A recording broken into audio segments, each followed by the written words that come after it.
เห็นบ่โอ้ใจเย็นใจเย็นโอ้ไอเบียดโอ้ใจเย็นนะไอเบียดเลยตาเบิดแล้วบ่วันนี้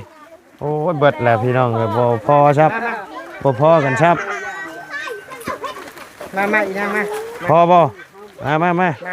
บ่พอกันครับยังเหลือ2คนยังเหลือ2คนมาเฮ้ยน้อยเดียวนึงนี่ค่ะเลยก็ดาวเอ็นเองเลยก็อาเอ็นเลยก็บอลยังบ่ได้มี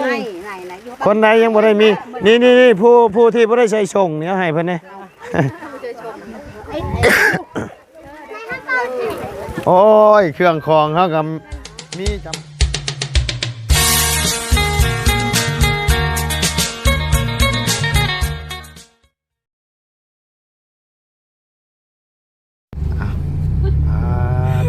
พี่น้องยังไงนะโอ้ยังไงนะเบิ่งหลังสบายดีเอาเนาะพี่น้องเลยหลังจากที่เอาได้ไปแจกเครื่องอยู่เฮือนน้องบุตรเพิ่นเนาะพอดีว่าทั้งน้องเพิ่นมาสิพาไปแจกเครื่องหมู่บ้านยังน้องหัวบ้านกระแลงกลางบ้านกระแดงกลางเนาะบ่ได้ก็ยังบ่เคยเข้ามาจ้าเทื่อพี่น้องเอ้ยกับบ่ได้ไกลปานใดแต่ว่าบ่ได้ไกลปานใดอ๋อแต่ว่าคนทางผู้เด้โดยพวกพี่น้องเอ้ยทางมากัน4คนพี่น้องเอ้ยมากับน้องหัวแล้วก็น้องนี่เนาะน้องมัดนี่บงบ่เอานี่ก็ได้ซะง่ายๆพี่น้องเอ้ย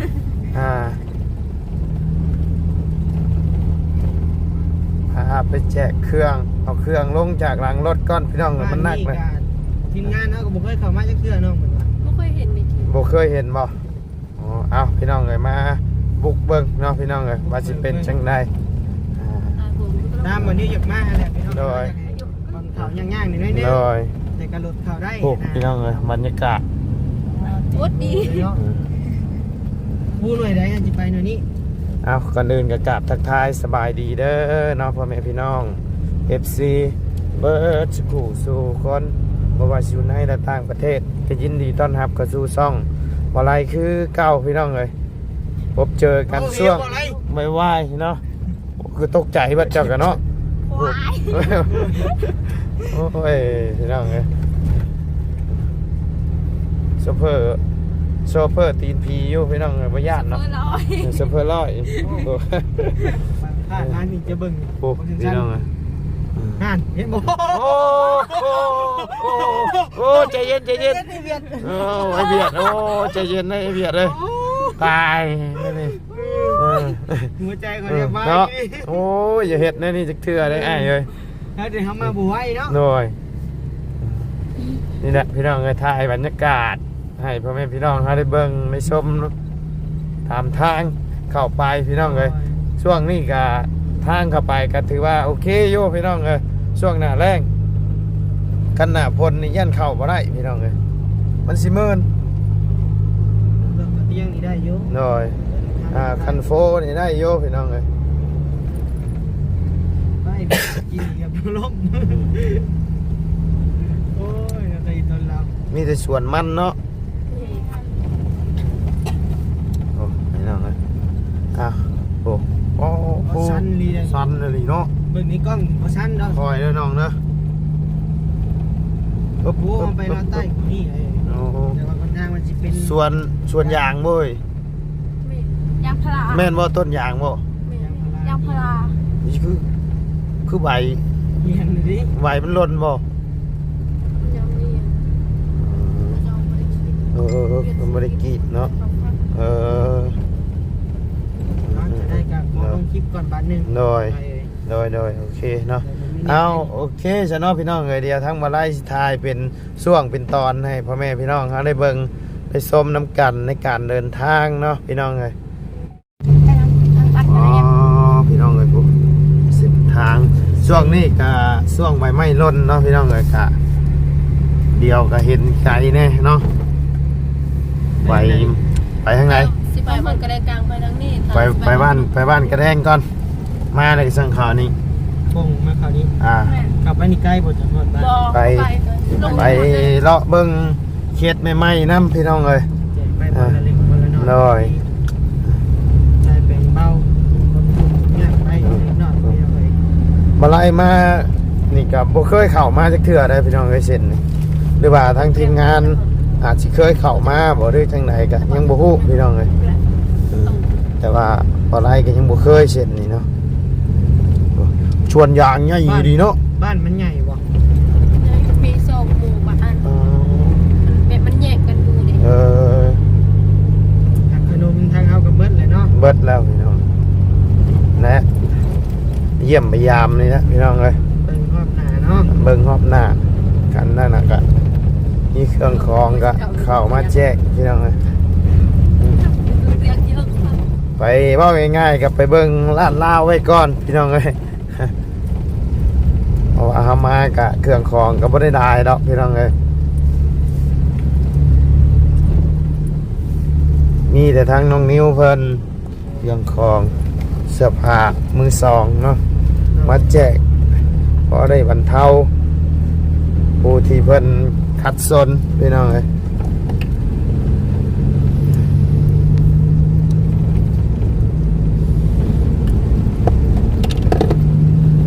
โอ้ชอนชวนยางเนาะเลยเนาะ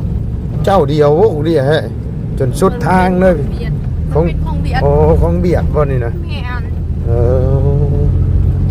โอ้ยเนาะ มันหลักยางเป็นยังสาว ฮะ เติมน้ำมันรถ โอ้เศร้าได้น้องเลยบ่คุ้มเลยสวนมัน โอ้ สวนยาง บ้าน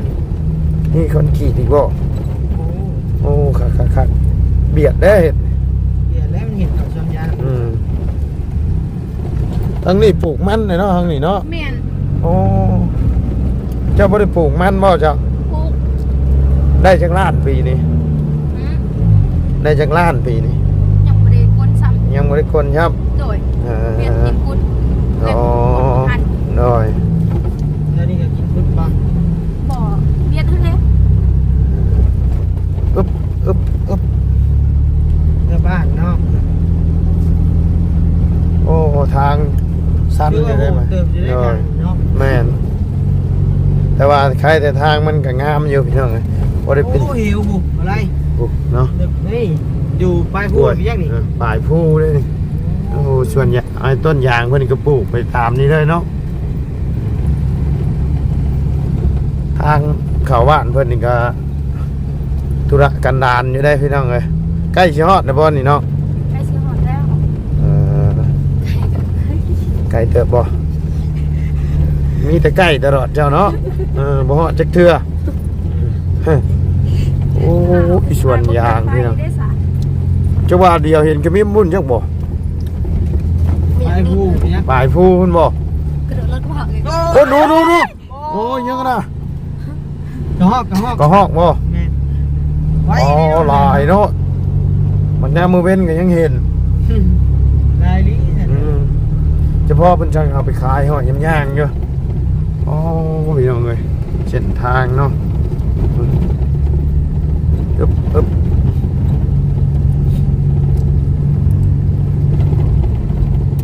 โอ้บรรยากาศคันช่วงใบไม้โป่งนี่งามเลยนี่ช่วงนี้ใบยางต้นยางกันร่นใบไม้ร่นพี่น้องเอ้ย ก็จะ เดือน มันสวย อ๋อเป็นเห็ดยังไง นั่นเหรอ โอ้มัน ปลูกมันเอาลำโอ้ออกเมื่อไหร่ทางนี้เนาะ กูนะ เออ เมียเราเนี่ยฮะเนี่ย มีอะไรบ่เอาก็เท่าแหละ แม่ได้เมียเรา เออ ได้เมียผู้เฒ่าแม่ โถ เซียวแม่นะ ไม่ใหญ่ได้กินเด็กได้ไม่ใหญ่หน่อยกินเด็กอมตะ อยู่ ซัมเม หน่อย เขาเป็นย่างค่ะกับ อึ๊บ ยาย แมนอยู่โอ้ หิวได้น่ะ ยังไงนี่ ใช้ไป ใช้ไปทางไหนน่ะ ลงไปทางพูด ลงตรงนี่บ่ เมียนไปซื้อ โอ้ โอ้คือว่าหิวได้นี่เนาะ คอยได้น้องนะ ทางพี่ก็จะเอาไม่บิ๊ก รถใหญ่เขาเข้ามาพี่บ่ หน่อย โอ้ โอ้ดูเดือดตัวย่านได้สักที หน่อยเดี๋ยวเข้าไปเบิ่งไปชมหมู่บ้านกระแลงบ่ พี่น้องพอเกี่ยวเลยเนาะลงไปนี่เป็นห่วยบ่ลงไปนี่นะโอ้ก่อไม้ไผ่ไม่บงลายเนาะเดี๋ยวนี้เนาะ ปิงหวย ไม่ ป้าสา ฮะ อันนี้แม่นหมู่ว่า อันนี้บ่หมู่ฮะ นี่ทางนี้ก็แม่นไปทางพุ่นแล้วก็แม่น โอ้ แบบมัน โอ้เฮือนกะนั่นอยู่เนาะมีตารางน้อยๆกระปอกกระแป๊กอยู่พี่น้องเลยอึ๊บ อันนี้มันเครื่องออนไลน์นี่ครับ โอ้คักเลย มาอยู่ หน่อยเอามือหน้ามือใน ขนมเมื่อแล้วพี่น้องเลยเนาะโอ้นี่บ่ห่วยนะ อึ๊บ เข้าไป เฮ้ย พูดกับ ให้รถเรามากันใช่มาหน่อยไหม เปียกได้อ เขา เฮ้ย เขาเจ้าอันนั้นเขาเจ้าสิอาบน้ำอยู่คน สิอาบน้ำบ่ไปแล้วให้ไปเลยค่อยไปยามมื้อแรงเพิ่นมาอาบน้ำอยู่นี่บ่ ก็สิล้างรถเขาอยู่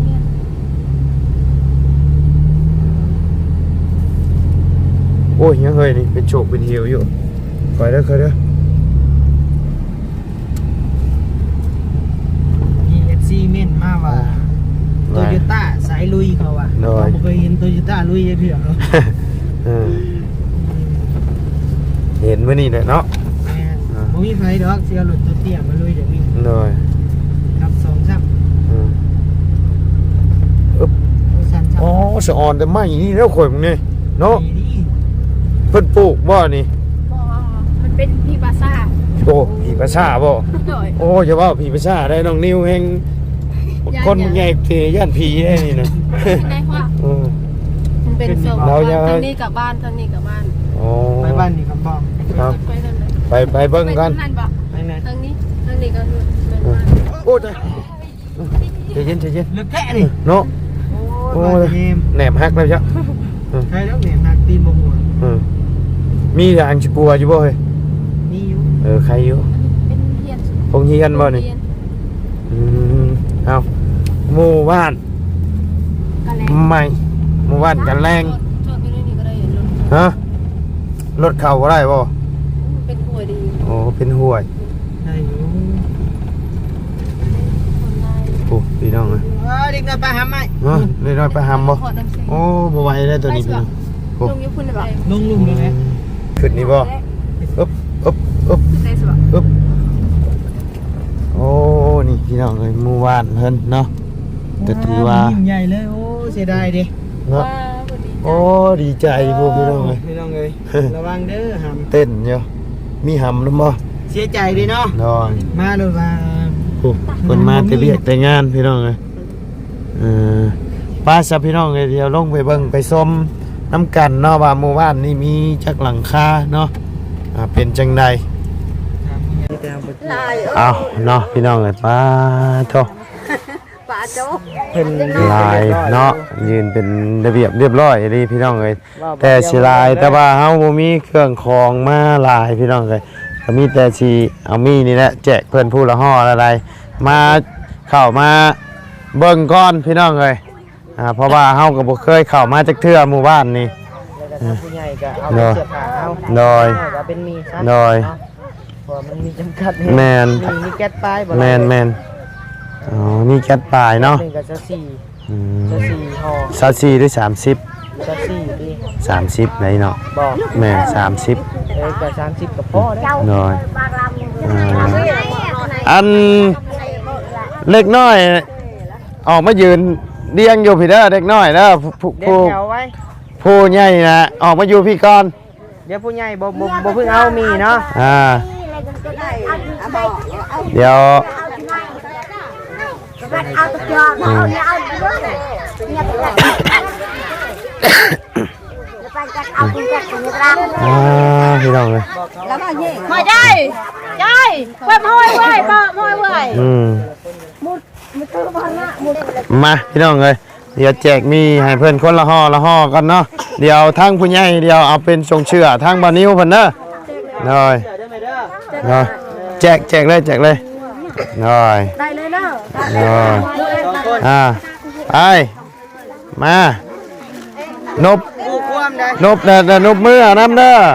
นบมือน้ำเด้อโอ้ไผตัดผมให้เจ้านี่ทรงผมคือมาเท่ฮะ สองคน คนไหนได้แต่ออกไปอยู่พุ่นเด้อ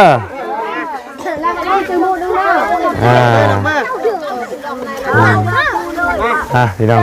ม่วนนะพี่น้องเลยนี่ภาพบรรยากาศนี่เนาะเข้ามาเบิ่งก้อนพี่น้องเลยเดี๋ยวขั้นนั่นแหละมื้ออื่นเอาสิซื้อเครื่องซื้อของเข้ามาเยี่ยมยามอีกเทื่อนึงเนาะเข้ามาเลย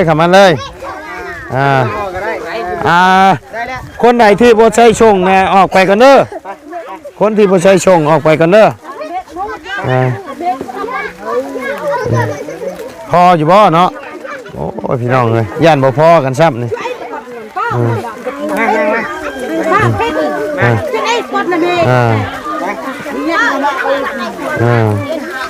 คนไหนที่บ่ใช้ชงนะอย่าพาเข้ามาเด้อโอ้ยันแต่บ่คบกันเด้อพี่น้องเลยยันแต่บ่คู่วันนี้พี่น้องเลยโอ้ยยันบ่คู่อยู่เด้อวันนี้พี่น้องเลยขอโทษขออภัยหลายๆเนาะเอาแจกซ้ำนี้พี่น้องเลยเอากะงบบ่หลายพี่น้องเลยงบบ่หลายพอได้ต้มได้ยำผู้ละห่อพี่น้องเลย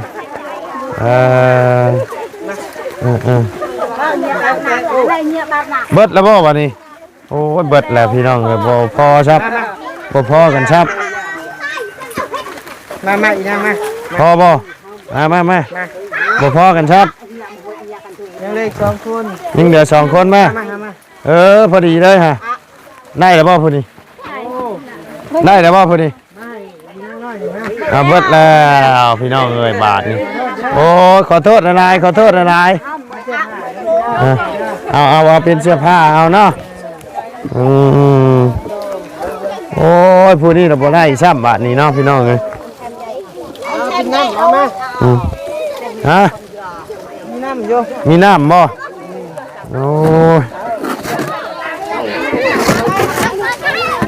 โอ้ยน้อยเดียวหนึ่งนี่ค่ะเล็กอันเดอร์แอนเอ็นเลยก็เอ็นเลยก็ไม่ยังบ่ได้มีคนไหนยังบ่ได้มีนี่ผู้ที่บ่ได้ใช้ชงเนี่ยให้เพิ่นนี่โอ้ยเครื่องของเขาก็มีจำกัดพี่น้องเลยได้เบิดแล้วบ่ได้เบิดแล้วมีแต่ว่าทางผู้ใหญ่เพิ่นบัดนี้เนาะพี่น้องเอ้ยเดี๋ยวว่าไล่สินึงก่อน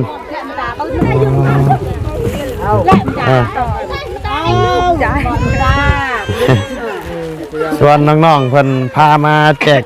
เครื่องมาเบิ่งหมู่บ้านใหม่พี่น้องเอ้ยคู่ความอีกหน่อยแม่นคู่ความอยู่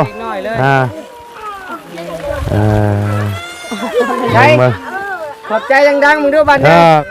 สิเอาขนมมาแจกไหมมื้อนี้ได้น้อยเพราะว่าเข้ามาเบิ่งซื่อย่านมาบ่มีคนอยู่ย่านมาไปเฮ็ดเบี้ยเฮ็ดงานเบิดนะน้อยคนบ่เฮ็ดก็นอนเนาะพี่น้องเอ้ยเอาพี่น้องเอ้ยเดี๋ยวเฮาสิไปเบิ่งหมู่บ้านนี่ก่อนพี่น้องก็ว่ามีจักหลังคาเนาะมื้อหน้ามื้อในเฮาสิได้จัดเครื่องคองข้าวคองมาถึกพี่น้องเอ้ยทั้งเครือมีทั้งผู้รักผู้ใหญ่เพิ่นอยากร่วมทำบุญเนาะพี่น้องเอ้ยพี่น้องเอ้ยสบายดีเด้อโดยละติดไม้ให้ระบาเนี่ยจะได้ย่านบ่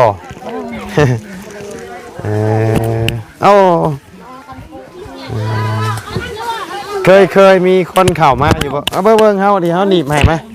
เฮาหนีบให้ย่านบ่บ่ย่านก็ย่าเคยได้บ่เคยบ่บ่ย่านก็ย่าและแม่ลาวก็ตายปีนี้แหละแม่ลาวตายปีนี้ใช้เฮือนชานได้อยู่ใช่นี่แหละ เพิ่นก็มีอยู่ยังไม่จบไหมนะยังครึ่งนึงนะ เพื่อนเนี่ยบ่ โดย โดยเดี๋ยวถามทั้งน้องเพิ่นก่อนเจ้าชื่อว่าจังไดล่ะ 11 ฮะ เอ็ด ชื่อเอส โดย น้องเอสได้นี่เนาะเคยได้เห็นน้องเอสอยู่บ้านแก้งจองพี่น้องเลยนะพ่อน้องเอสอยู่พี่อีกหลายบันเอสผู้นั้นเอสผู้ชายเอสผู้หญิงนี่ นี่ก็อยู่บ้านกลางๆนั่นนี่ อายุจักปีล่ะ เชื่อก็มอง บ่ฮู้เจ้าบ่ได้เข้าโรงเรียนบ่ ปี11ปีนี่แหละอันนี้ ได้เข้าโรงเรียนอยู่บ่ฮะ เขาเลย เข้าอยู่บ่เว้าโลยแต่ว่าเงึกหัวเพิ่นก็บ่ได้ยินนะว่าฮะ แล้วก็ย่านชาลางก็บ่ฮู้ ละย่านบ่ โอ้ย ชาวลาวบ่ฮู้เลย หมู่บ้านนี่มีได้มีจักหลังคาเอ้ย เจ้าก็ฮู้ฮู้ ใช่เฮือนจ้ะ นี่เพิ่น อ๋ออยู่น้ำกันนี่บ่ กันเฮาเป็นแม่แล้วเฮาก็ เจ้าเป็นแม่ โดย ใช่ว่าแม่แล้วตายจ้ะ ป้าแล้วเฮาก็บ่เอาละบ่เอง อ๋อเจ้าน่ะเป็นแม่ใหม่แล้ว โดย โอ้ หักนายคือกันเฮาเลี้ยงลูกเฮาก็4คน อ๋อเจ้าก็เป็นแม่ห้างหรือแม่ใหม่ แม่ไม้ แม่ไม้ เฮาอยู่เพิ่นเฮาก็3ปีแล้วเฮาแต่เฮามือ อืม ผัวเฮาก็ตายไปแล้ว ผัวก็ตาย โดย แต่ก็ได้มาเอากับพ่อน้องเอสนี้ โดย โอ้โดยอืมน้องเพิ่นบ่คอยเว้าปานใดเนาะพี่น้องเอ้ยเว้าบ่เก่งเจ้าบ่ฮู้ว่าหมู่บ้านนี้มีจักหลังคา จักเฮาก็หัก เจ้าหาชิมา เฮามือ เจ้าหาชิมาอยู่บ่ เฮามาอยู่นี่ เจ้าคนบ้านไหนจ้ะ เฮาอยู่คนบ้านอะไร บ้านอะไร โดย อะไรน้อยหรืออะไรใหญ่ อะไรไง อะไรใหญ่ โดย บ่แม่นบ้านอะไรน้อยเนาะ บ่แม่น บ่แม่นบ่บ้านน้องไซบ่แม่นบ่ บ่แม่น เคยเบิ่งอยู่บ่เคยเห็นอยู่บ่เคยเห็นอยู่บ่ เฮาก็จะบ่ได้มาคือเฮาแม่ เจ้าฮู้จักไผแน่ฮะเพราะที่เคยเข้าไปท่าไอ้เจ้าเคยเห็นไผแน่ เราเคยมาอยู่เฮาเด้ ไผ เราก็เลยไปหาเฮาเด้ อ๋อเพิ่นบ่ได้ไปหาเจ้า แต่ว่าก็เคยเห็นอยู่เพิ่นไปถ่ายเนาะ โดย อันนี้ลูกเจ้า โดย ผู้นี้ก็ลูกเจ้า โอเคแล้วนะ ลูกกับ ลูกชายเฮาก็อยู่นำพ่อเฮา อ๋อ เรายังบ่ได้มือแล้วย่านเราเด้ ย่าน พี่น้อง อ๋อย่านกัน น้อง2-3มื้อก็ เลย หาตัวมื้อตัวนี้ก็ยัง7เดือนอยู่ โอ้ ย่าน เล เฮ็ด ย เรียวเวียกกะลายอยู่ เลยเข้าไปพุ่นก็มีหมู่บ้านคนนี่บ่เข้าไป จักอันของคนผู้ โอ้โหมีบ้านนี่บ่ได้เข้าไปพุ่นบ่มีโอ้ยเนาะ หาที่นี่ จำเป็นใบบาทนี้พี่น้องก็มีแต่แกงหัวซื่อๆบาทนี้เอ้ยโอเคซะเนาะเดี๋ยวบ่ไล่สิสอบถามทางผู้ที่เพิ่นฮู้จักเนาะอีกเทื่อนึงพี่น้องเอ้ยยังสิเข้าไปเยี่ยมไปยามเบิ่งเนาะว่ามีบ่คันบ่มีก็แม่นบ่ได้เข้าสิไปหมู่บ้านใหม่อีกเนาะพี่น้องเอ้ยถ้าสามีแต่ว่าเฮาไปเลาะเบิ่งหมู่บ้านนี่ก่อนซะเนาะมื้อหน้าสิเข้ามาเยี่ยมมายามใหม่เนาะเพิ่นเว้าบ่เก่งพี่น้องเอ้ยสบายดีเด้อสบายดีล่ะทางน้องเอสน้องเอสผู้ชายเว้าเก่งพี่น้องน้องเอสผู้หญิงนี่เว้าบ่เก่งเนาะนี่แหละหมู่บ้านกับพี่น้องเอ้ยก็เบิ่งชงก็บ่ชงสิใหญ่ปานใดหรอกพี่น้องเอ้ยหมู่บ้านเนาะเรือนซานเนาะโอเคสำหรับพี่น้องเลยเดียว รอทั้งน้องนิวเพิ่นแจกเครื่องแจกของเดี๋ยวสิไปถามอีกเทื่อนึงเนาะว่ามีบ่เรือนผู้ที่เพิ่นขัดชนอิลีอีลอเนาะพี่น้องเลย